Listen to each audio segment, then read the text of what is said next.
チャチャチャチャ。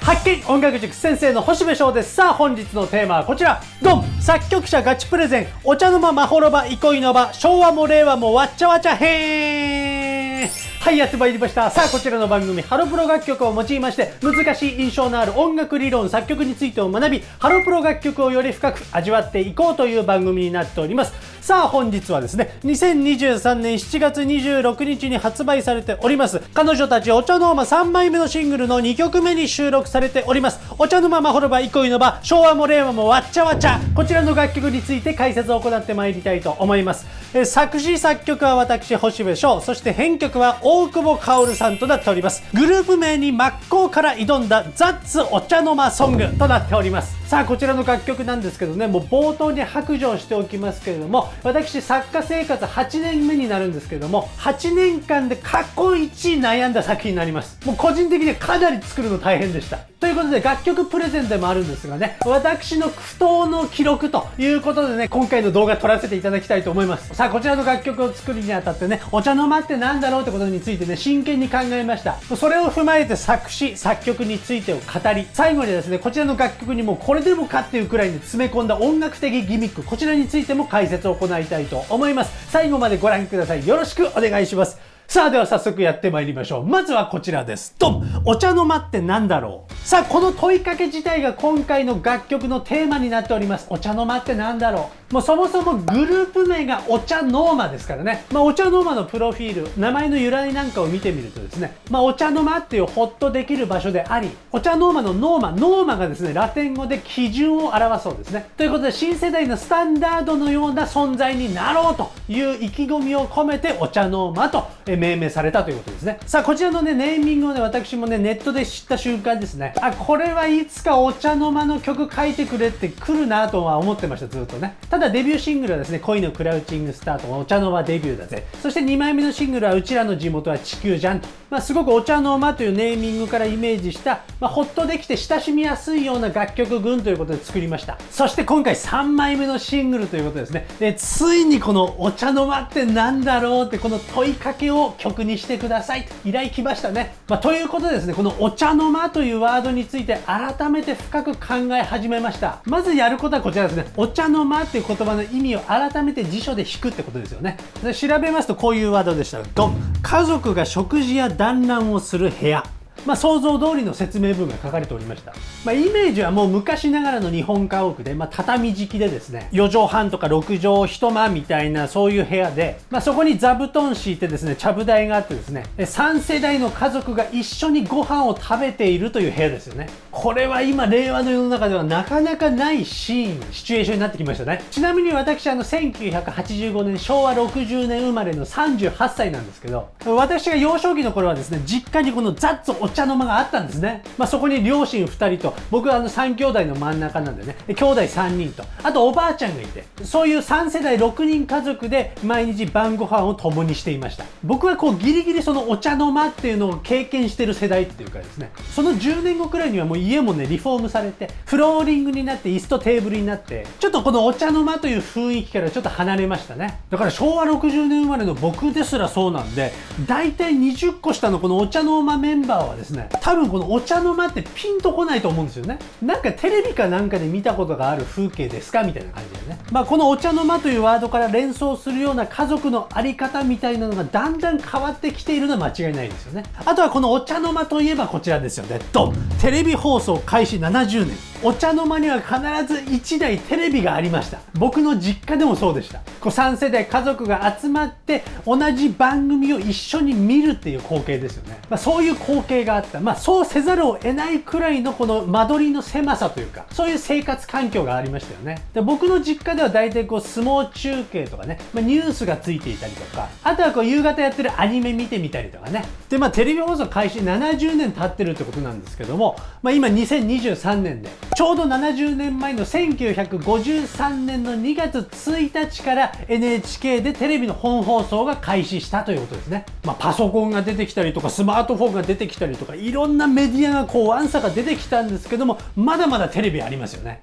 ただ1個のテレビを3世代が囲んで同じ番組見るって光景は年末とかにしかないんじゃないですかね今ね。すごく少なくはなってきてますよね。ということで1953年にテレビの放送が始まって1964年の東京五輪でカラーテレビになり、そこからじわじわと一家に1台みたいな感じでテレビが普及して、今は一家に1台のみならず各部屋にテレビがあるとかで、今の若い世代にとってはもうテレビ見ませんと、もうスマートフォンの動画見てます、 YouTube 見てますって世代になってきました。これもものすごい激動の変化だなと改めて思います。そしてお茶の間に関してもう一個ドン。お茶の間は LDK、先ほど私の実家の話しましたけどね、今じゃもうリビングルームって感じになってます。このお茶の間から連想するような空間っていうのはなかなか少なくなってきました。もう先ほどの3世代がいる拡大家族から両親と子供だけの核家族化ね、もう都心部から今田舎でもそうだと思いますけどね、日本全国がそんな状況、そういう時代の変化を改めて勉強するとですね、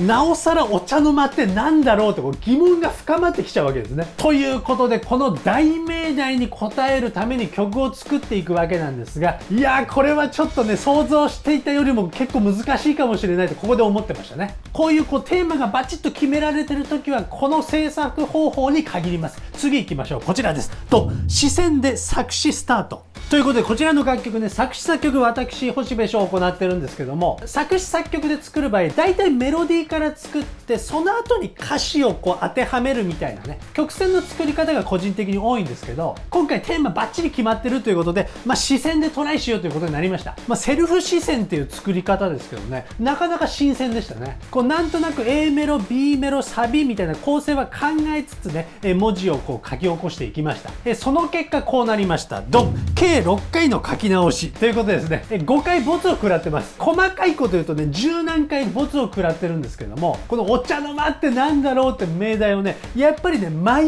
いながら書いてますんで、なかなかポンとはまんないんですね。ということでね、書き直しになったね元の歌詞をちょっと改めて見てみたいと思います。はい、では歌詞振り返ってまいりたいと思うんですけども、まず1個目に挙げた歌詞がですね、音の間っていうタイトルの歌詞です。はい、この音の間の、サビの歌詞はこんな感じになってますね。どこにあるダラダラと聞こえる場所、どこにあるゲラゲラと笑える場所、ここにあるバラバラのキックスネアとハイハット、ただただ混ざり合える場所、違ったりずれたりがグルーブというふうにあります。要はですね、ドラムでいう3点セット、キック、スネア、ハイハット、大雑把に言うとこの3点のリズムでグルーブって生まれてるんですけど、こういう3点のリズムのようにそれぞれが違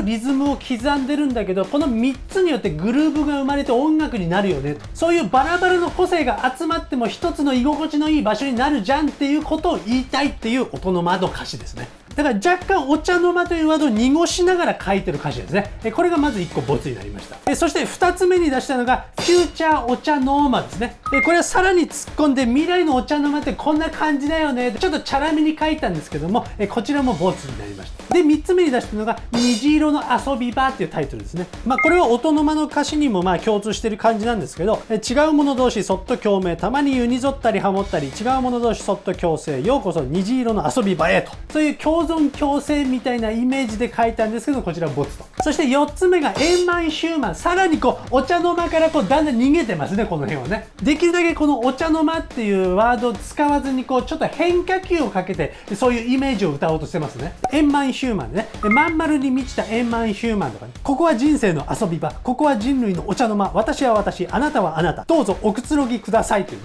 ね、もちろんですけどこちらもボツと。ということでもう4回ダウン食らってますんでね、もうボクシングでいうとフラフラの状態ですよね。そこで5つ目に出したタイトルがファンファンファンキーファミリーというですね、もうタイトルからお察しの通りだいぶファンキーになってきますね。ちょっと弱ってきてますよね。でこちらの A メロ部分の歌詞なんですけどね、恋人からのラブコールも昔は家族に筒抜けでした、父ちゃんも母ちゃんもテレビ見ながらそしらの顔で聞き耳立て、ファンファンファンキーファミリーというね、これはもう僕の実体験ですね。もう昔はもうお茶の間なんで、もうテレビ1台しかないし、家電もね1個しかないんですよ。で僕の家は電話の子機がなかったんですよ。で中学校くらいになると好きな子から電話があったりとかするわけですよね。で電話来てもですね、このお茶の間に1個しか電話ないんで、もしもしもし、今ご飯中、大丈夫大丈夫とか言いながらね話してるとね、家族がみんな聞いてるってっていう状態ですね。もう地獄のような状況なんですけど、いやそういうことあったなーと思ってね、それを歌詞にしてみました。ということで、このお茶の間というこうちっちゃい空間にいることで生まれるファンキーな出来事を書いてみたんですけどね、こちらもボツということで、ということでですね、私星部長だいぶ追い込まれまして、5個出したタイミングでですね、ディレクターとズーム会議を再度行いました。でズームでこう話し合った結果ですね、もっと真っ向からお茶の間に向き合ってほしいってことでしたね。さっきまでのタイトルからもお察しの通り、できるだけこうお茶の間というワードを使わずにお茶の間感を出そうと、こう変化球みたいに攻めてたんですけど、もっと直球で攻めてくれと、もうシンプルにお茶の間って何かを提示してくれと。でそれがちょっと大変なんでいろいろやってみてたんですけど、やっぱまっすぐですよねと。ここで私も観念しましてね、もう真っ向勝負挑んだわけですね。そして6回目に書き直した歌詞がこちらです。ドン、わちゃお茶の間。6回目にしてようやく今の歌詞の原型が出来上がりました。歌詞改めて読んでみますけど、1番の A メロ、磯野家桜家3世代囲んだちゃぶ台、一家に1台のテレビで同じ番組見てた昭和だね。もう私昭和60年生まれ、そして実家でこのお茶の間の空間を経験してますんでね、もうまさにこの歌詞の通りなんですよ。で未だにすごいなと思って歌詞に入れたんですけどね、この磯野家と桜家のアニメ、未だにフジテレビで放送してるんですよね。もう現役でやってるんですよ。ここがすごいなと。お茶の間感が一番にじみ出てるアニメーションですよね。で1番 A メロの後半がですね、間取りも選択肢も広がって見たいもんはバラバラ、でも昔よりはるかにすぐに密につながる令和だねと。先ほどもお話ししたように、こう間取りが LDK リビングルームになって、でテレビ以外にもスマートフォンっていうデバイスが現れて、間取り選択肢がバーッと広がってきた令和の現在ですよね。そういうことを歌ってます。そして1番の B メロ、ほっとしたいぼーっとしたい、人間の根っこは変わらない、自分が自分でいられる場所ってどこだ、リビングだけじゃないはずじゃんですね。ここですね、お茶の間ってなんだろうっていうことをですね、真っ向から考えてる文章です。そしてサビがこちら、わちゃわちゃわちゃわちゃわちゃお茶の間、さちゃさちゃさちゃさちゃさちゃまほろば。ここがとにかく言葉遊びですね。そしてオンラインオフライン、家族や仲間や常連さん、こういう YouTube を通したオンラインのコミュニケーションもありますし、先日言ったハロスイのね、合奏会みたいなオフラインのつながり、どっちも大切だしどっちも楽しいよねってことですよね。そして後半、わちゃわちゃわちゃわちゃわちゃお茶の間、さちゃさちゃさちゃさちゃさちゃ憩いの場、居心地最高、そんな場所でしか愛はきっと生まれません、わちゃお茶の間ということで、このお茶の間って何だろうという問いに対しての私の答えがこちらでございます。と、自分らしくリラックスできて愛を育む、そして夢を見る場所、これがお茶の間であるという結論に私達しました。確かにこのお茶の間という畳敷きの空間というのはだんだん少なくはなってきているものの、リラックスできる場所っていうのは細分化されてまだ存在するよねと。それがオンラインであれオフラインであれ、そういう場所が大切、それをお茶の間と呼ぼうぜという歌になってます。ということでですね、私6回の書き直しを経てようやく真っ向勝負でお茶の間について歌詞を書きました。私の苦労が少しでも伝わればなんか心が軽くなります。さあということで歌詞を書き終わりまして、そこからこちらです。ドン、作曲について。さあ自分が書いた歌詞に今度はメロディーを乗せていく作業に入っていきます。さあ作詞はね6回くらい書き直したんですけどね、曲はね2回で済みました。ということで2パターン作ったんですね。まずはこちらです。ドン、ラテン EDM から 80s ディスコへ。さあこちらですね、私が実際に作った楽曲でも聴いていただきつつ、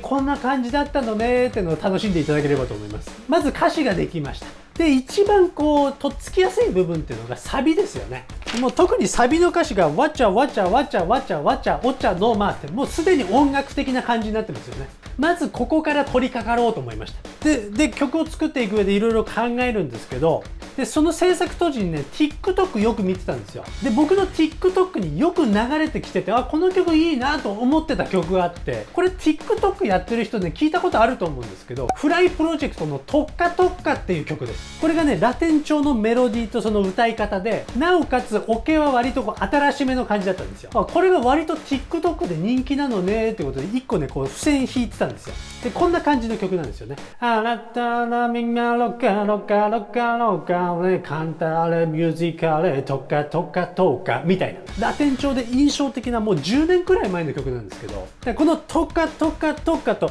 お茶お茶お茶がこうフィットしたんですよね。あんな感じがいいかもと思って、それでまず取っかかりとして作ったのがこのラテン EDM なんですよ。で最初に作ったデモがこんな感じです。わちゃわちゃわちゃわちゃわちゃお茶の間、オン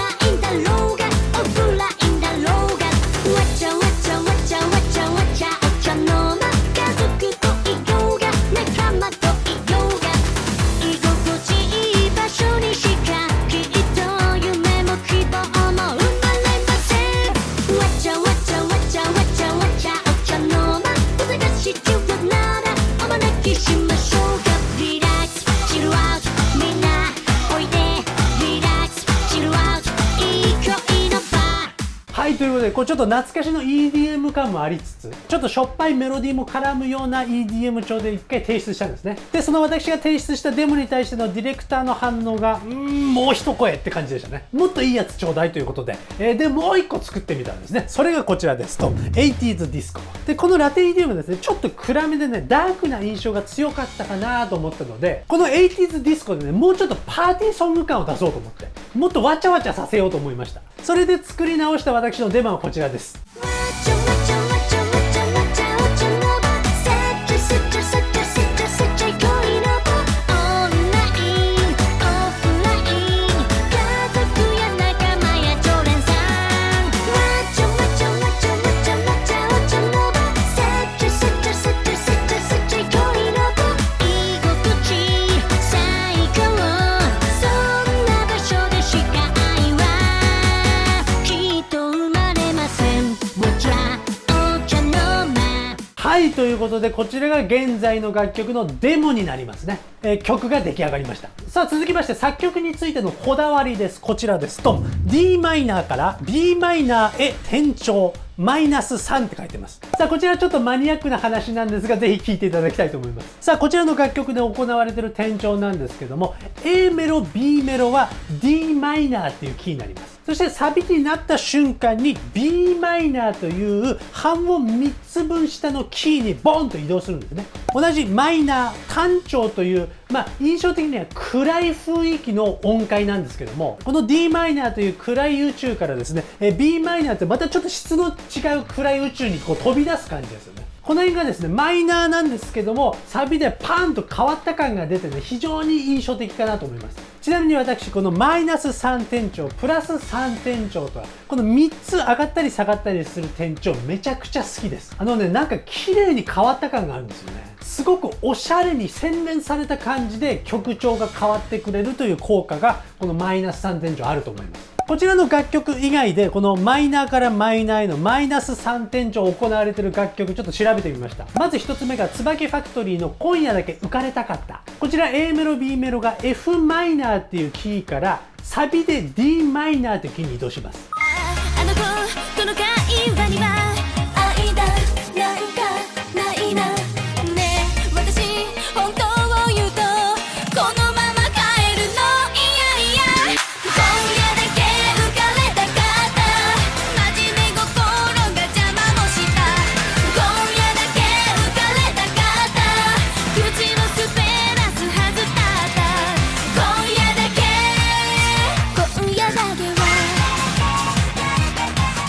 そして2つ目は拳ファクトリーの念には念。これは A メロ B メロが F シャープマイナーというキーでこれがサビになると D シャープマイナーという3つ下のキーにボンと移動します。きっと人生はドラマの横に何が起きるのかわからない肝心な時こそもしもに備えりゃ運命なしあなたは準備体制パターンどんな時代だ不足の時代に奪ってるなたとえ不安感じなくても動く前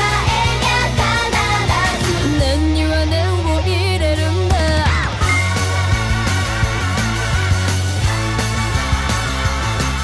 これも結構変わった感がありますよね。そして3曲目はですね Beyonds の日本の DNA。 これ A メロ B メロが G マイナーというキーからサビでマイナス3下の E マイナーに移動します。はみ出すことを恐れるあまり流されてく狙わぬさ取り残された最高目を覚ませ DNA Hey everybody hey yo everybody ダダダダダダダ DNA Hey everybody hey yo everybody ダダダなんだかんだ DNA Hey everybody hey yo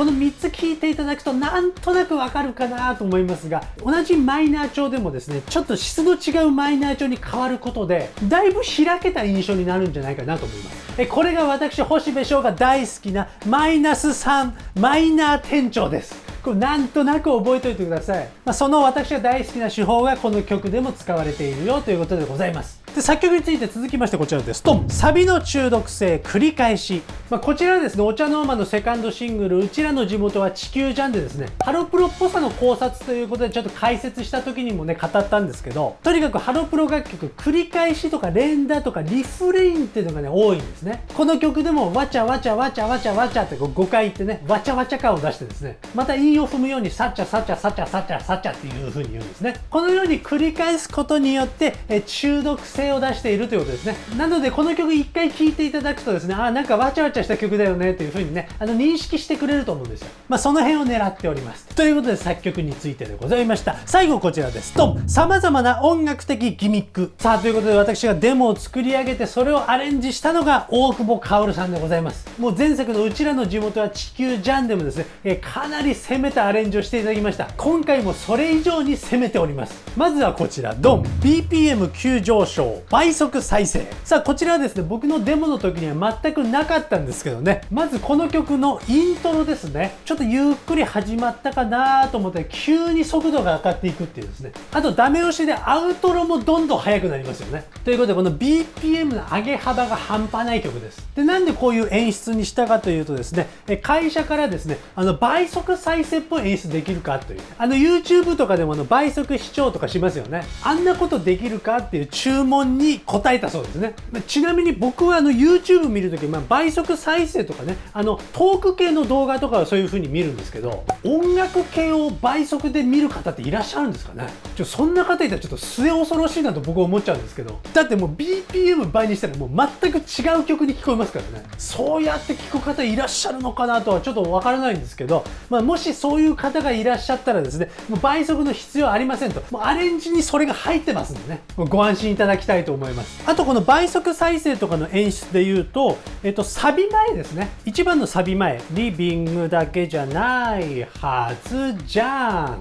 はい、これがね 0.5 倍速になってるということですね。そして2番のサビの直前、井戸端だけじゃないはずじゃん。これが2倍速になってると、そういう演出です。ということで、そういう細かいこだわりにも気づいていただけたらと思います。さあ、続きましてこちらです。ドン！間奏で突然のケチャ。さあ、この楽曲ね、もうてんこ盛りな感じなんですけど、ダメ押しで間奏でケチャが始まります。ケチャってもう皆さんご存知ですかね。インドネシアのバリ島で行われてる民族舞踊みたいなことなんですけど、男たちがですね、円を組んで中心に向かって手を挙げてチャッチャッチャっていう民族舞踊があるんですよ。これをね、どうしても僕やりたいと思ったんですね。なのでディレクターとのズーム会議の時に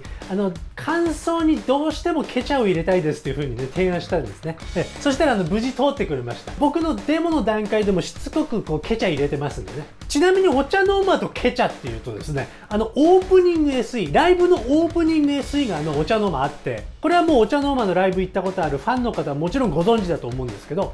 チャッチャッチャッチャッチャッチャッチャッチャッチャッお茶の間っていうオープニング SE なんですよ。で、あれもですね、僕お茶の間っていうグループ名に決まった段階でですね、なんかお茶の間だったらケチャとかいけますねってボソって言ってたんですね。多分それが採用されたオープニング SE になってますね。ということでオープニング SE でしかケチャ使われてなかったんで、もう本編の楽曲でこれは使わざるを得ないだろうということで満を持してケチャ登場です。で、ケチャわからないって方はね、YouTube でもご覧になっていただきたいし、もうちょっと概要欄貼っときますけどね。大人数の人たちがチャッチャッチャっていうこのチャっていう発声をリズムずらしながらチャチャチャっていうことによって連続でチャチャチャチャチャチャチャチャチャチャチャっていう風に聞こえるような感じになるんですよ。あれがすごいなんかちょっと不気味だしトランス状態になる感じでね、印象に残るんですけど、このケチャのリズムがどうやって編み出されてるのかっていうのを解説している川島元春さんっていう現代音楽の作曲家の先生がケチャについて解説を行ってるっていうね、動画がね、ツイッターで回ってきたんですよ。